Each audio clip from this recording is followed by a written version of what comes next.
Hoy en 10 minutos con Market Data estamos con Bruno de Felipe, presidente de ACEPI y director ejecutivo de la UCOM. ¿Cómo estás, Bruno? Hola, buenas tardes. Bueno, feliz de estar acá con ustedes y poder compartir esta tarde y compartir un poco de ideas sobre las pymes y sobre cómo es más fácil emprender en Paraguay. Vamos a hablar sobre las micro y pequeñas empresas. Siempre se dice que estas pequeñas empresas son el motor de nuestra economía. ¿Tenés un número aproximado de cuántas están en el país y explicar por qué se denomina así a estas empresas? Sí, definitivamente a las pymes se les llama el motor de la economía porque empleamos a 7 de cada 10 paraguayos que están en la población económicamente activa. El 70% de la fuerza laboral prácticamente está empleada por micro, pequeñas o medianas empresas. Y es interesante el número, ¿verdad? Los números van fluctuando mucho después de la pandemia, pero el INE, el Instituto Nacional de Estadística, tiene buenos datos y ellos estiman un número cercano a los 800.000 MIPYMES. Eso incluye un gran número de microempresas, de las más chicas, pero también incluye a casi 240.000, 260.000, mejor dicho, que están inscritas en la SET y que tienen RUC. O sea, de esas 800.000 más o menos, 260.000 tienen RUC. El resto trabajan todavía informalmente y hay un proceso importante de formalización que se tiene que dar con ese sector, ¿verdad? Bueno, y desde tu perspectiva, fueron 2 años donde estamos viendo una recuperación económica, post pandemia, post crisis económica también, pero en medio de esa recuperación nos estamos enfrentando a otros shocks, pero shocks que vienen de afuera que están impactando en nuestra canasta básica, en nuestra economía. ¿Cómo están viviendo las pequeñas y microempresas este proceso? Bueno, realmente fueron 2 años súper duros. Obviamente hubo mucha pérdida económica también para las empresas. Obviamente todo lo que pasó a nivel de salud, ni qué decir, que es lo más importante al final. Pero la pérdida económica fue sustancial. Y no solamente que hubo pérdida, sino que eso se cubrió con ahorros personales de muchos emprendedores, con cierre de empresas que tuvieron que dar de baja todos sus sueños, todos sus proyectos porque no podían afrontar los desafíos. Y bueno, y muchas deudas que se contrajeron, ¿verdad? Entonces, realmente la recuperación era una esperanza muy importante para todos porque decíamos, bueno, listo, pasamos esta tormenta y después vamos a encontrar la forma de aprovechar, digamos, el repunte. Y se empezó a dar el repunte. De hecho, la actividad económica creció enormemente, se estabilizó bastante y después vinieron estos shocks externos y también todo lo que tiene que ver con la sequía, todo lo que eso implica y también todo lo que tiene que ver con la suba de los precios del combustible, la suba de los precios de los alimentos, la guerra en Ucrania con todas las complicaciones que nos trajo. Y bueno, los números entonces son un poco, las proyecciones para este año son un poco menos esperanzadoras de lo que eran hace unos meses. Y entonces el desafío ahora es cómo logramos que estas empresas que se están recuperando no terminen cayendo. Y de vuelta es un desafío que tenemos que afrontar con mucha seriedad porque somos las empresas que más empleamos en el Paraguay. Hablaste de un 20% de empresas que están formalizadas.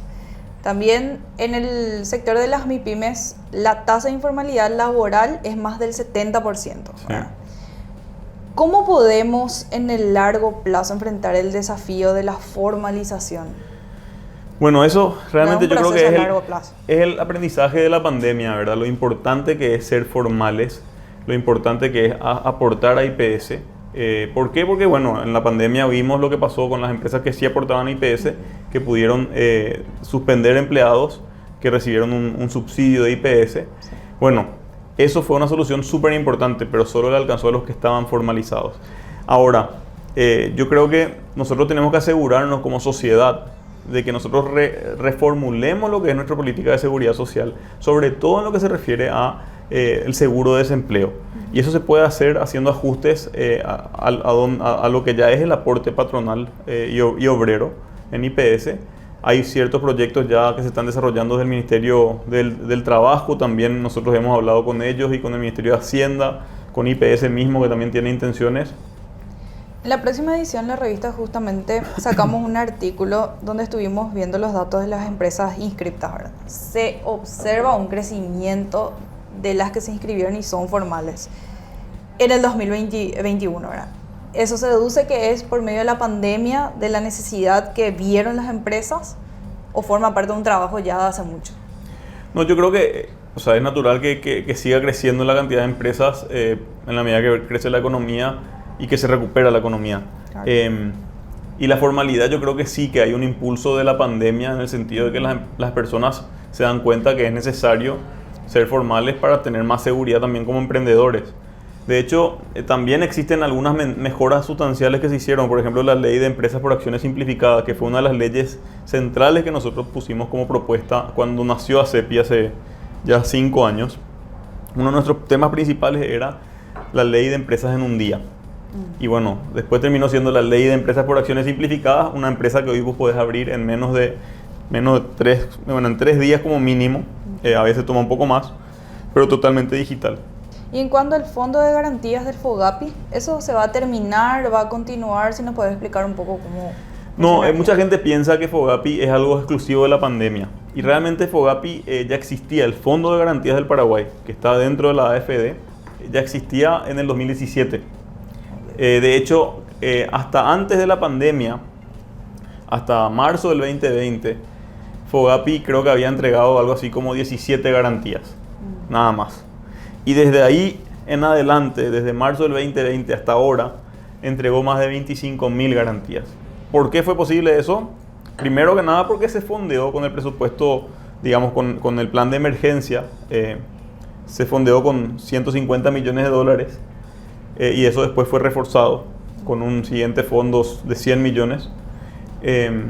Y con esos fondos se permitió entonces garantizar los créditos de estas 25.000 empresas que recibieron este crédito puente, que les permitió, digamos, pasar la parte más dura de la pandemia, seguir sus operaciones, hacer las inversiones para ajustar sus operaciones de la manera que les permitan seguir trabajando.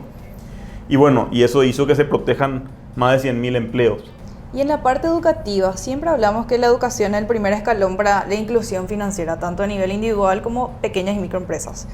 ¿Cuáles son los principales ítems que tenemos que trabajar para que realmente esta educación llegue a estas pequeñas empresas y puedan emplearla, verdad? En el mediano y largo plazo nosotros tenemos que pensar en una política de educación emprendedora en todos los estamentos del desarrollo educativo de cualquier persona, desde la primaria, digamos, desde el nivel básico en adelante. Uno tiene que tener acceso a, digamos, el desarrollo de capacidades emprendedoras. Porque la pandemia lo que nos demostró a todos es que las personas con capacidades emprendedoras tuvieron más herramientas, tuvieron como un paracaídas que les ayudó a encontrar la forma de solucionar el problema en el que se encontraron. Son cientos de miles de paraguayos que perdieron su empleo durante la pandemia, pero los que pudieron encontrar la forma de reinventarse, la palabra menos querida de la pandemia, pasó mucho, fueron los más emprendedores. Claro. Que se transformaron, hicieron su propio emprendimiento, abrieron algún local en su casa, hicieron delivery, lo que sea, y eso permitió que ellos no necesiten ningún tipo de subsidio para poder salir adelante. Y creo que ahí tenemos que apostar, porque las crisis como esta que vivimos no van a ser ni las primeras ni las últimas que nos va a tocar probablemente. Y para hacer una reflexión final y hablar de las cosas positivas, ¿verdad? ¿Cuáles son los principales avances que tuvieron estas empresas en nuestro país? Yo creo que lo más importante, y siempre digo esto porque es algo intangible, pero muy importante, que es que se reconozca a un sector importante en la economía, que es el sector de las MIPYMES. Y que los emprendedores y los dueños de pymes se identifiquen como parte de un colectivo. ¿Por qué digo que esto es importante? Porque a partir de que pasa eso, nosotros podemos organizarnos y podemos trabajar con el Estado, siempre ojalá en colaboración, para hacer que sea más fácil emprender en nuestro país. Y después a nivel de políticas de Estado que se generaron, las empresas por acciones simplificadas, hoy ya hay 1.000, cierto, tiene que mejorar, pero hay 1.000. FOGAPI, 25.000 empresas, es muchísimo eso, aunque siempre vamos a decir que nos quedamos cortos y tenemos que hacer que crezca ese fondo, porque todas las empresas que tengan, digamos, tengan un buen modelo de negocios, que sea, digamos, sostenible, tienen que poder recibir ese tipo de capital. Claro. ¿Cuáles son los requisitos para formar parte de ACEPI? Bueno, para formar parte de ACEPI es súper fácil. Uno puede entrar a la página web ACEPI, ASEPY.org. Muchas veces la gente se confunde.